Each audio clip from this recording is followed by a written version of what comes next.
Hi everyone, welcome to the Numerology and the Astrology for June 16th, 2020.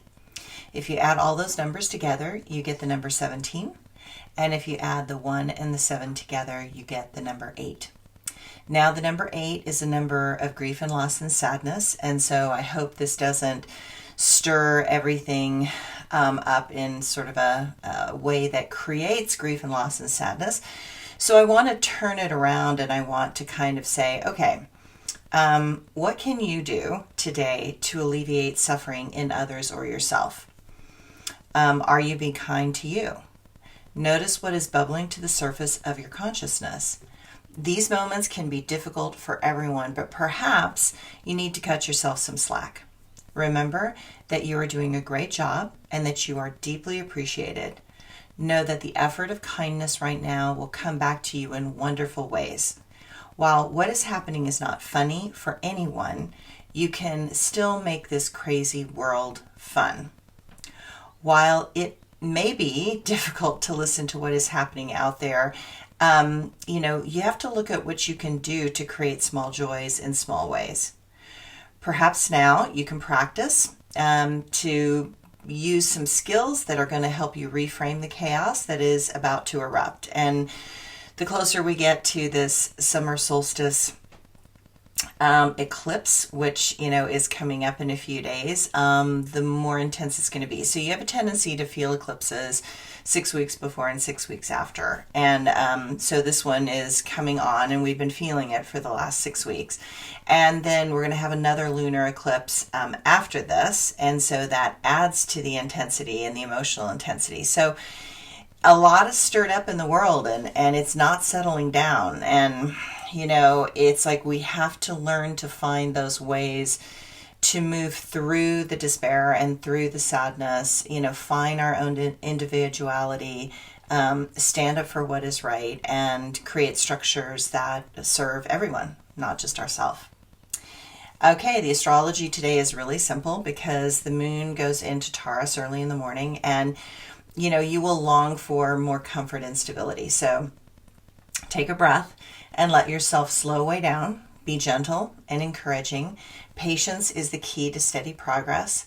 The moon squares Saturn in the morning, so expect something to be very jarring. Not something anyone wants to hear right now at this moment. So stick to the duality, stick to the duties and the things on your lists. I mean, sometimes when things get so emotionally stressful, things that have strong structure really help out. So if you see something that needs to be done, just do it. Don't delay. That will lead to regret later. Get ready for the Mercury retrograde in Cancer on June 17th through July 12th. And back up that computer today because this might be your last chance to do that before all of this stuff hits. And we are heading towards that solar eclipse, and so it's on the 20th, and, get ready, things are going to get interesting, all right?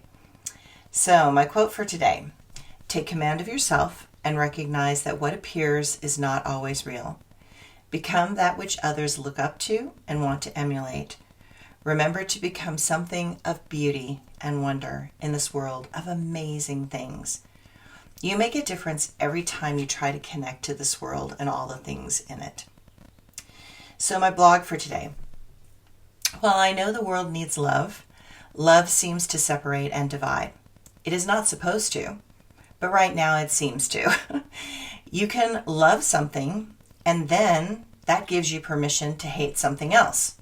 And you focus on what you love because then you know that you are a loving person and you can't possibly be a bad person. I remind everybody that wonderful, kind, genuine people can become puppets at the hands of really horrible people, and they can do horrible things. And history repeats that over and over and over again.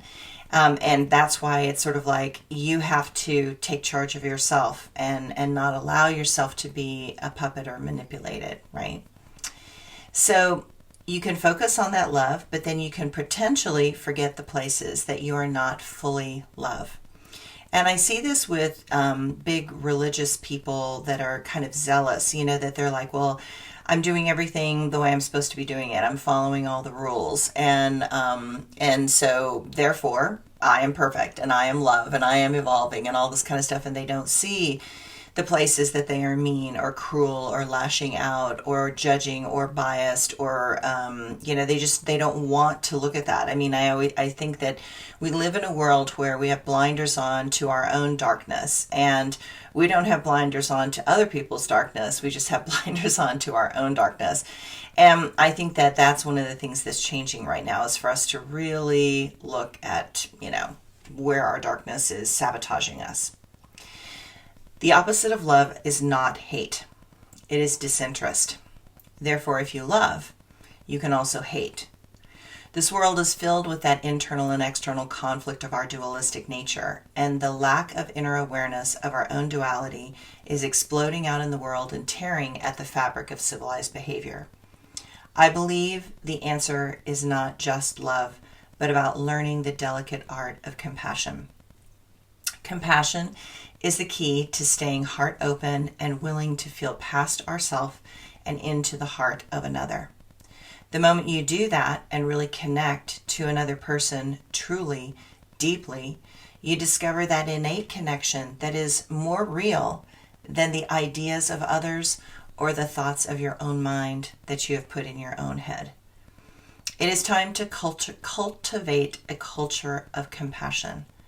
Perhaps that is the path that will lead to a kinder and a better world. We seem to have instead cultivated a world of selfish, childish, indulgent, reactive, immature souls who think that they are better than others, and such a culture will always historically implode on itself. I believe we can do better than this. I believe that we are on the brink of an awakening to our own destructive self. That is the key to making significant shifts. At least a beginning. Learning to transform this primal, dense place of the human condition into a more integrated and balanced knowing is going to take time and tremendous effort. I believe we can get there. I believe that it is a critical choice at this moment in time. Thanks, everybody.